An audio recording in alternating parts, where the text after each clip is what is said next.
I lived in Chicago for a season, and through breakdancing and listening to the Chicago house music DJs, they were called the Hot Mix Five, and I had a friend named Rogelio. He's no longer with us, man, but he turned me on to all things hip hop, graffiti, breakdancing, house music, and back then in Chicago, it was the mid '80s. I'd say about 85, 84 maybe. That's when we started hearing all the house music and the DJs live on the radio. That's when I fell in love with DJing. I would listen to those guys mixing live on the radio, and I was like, man, that's what I want to do. I want to mix live on the radio, and we can get into the details a little bit later. But nobody really taught me how to DJ.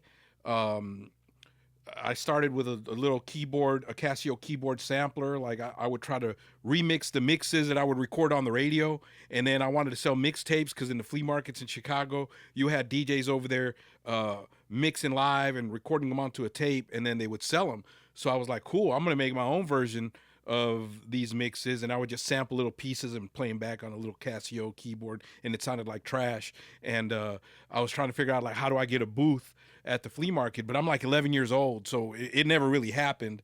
But that was my mentality, right? Like I was like, man, I love doing this. I see that they're making money off of it. I want to do this too.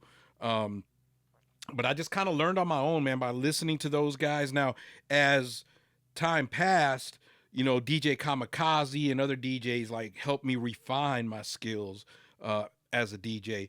But I kind of was self taught. Nobody really taught me. Where did the passion start for you, man? I grew up my house growing up.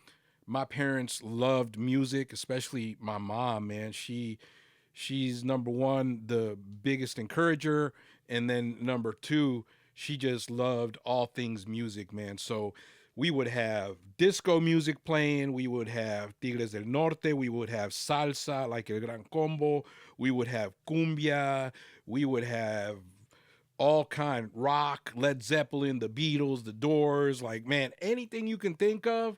My parents had those records, and I remember sitting in front of their record player, and I would sit through and look at the albums, man, and look at the credits and just listen with headphones and just enjoy the music, man. So that's what influenced me music wise, just the home.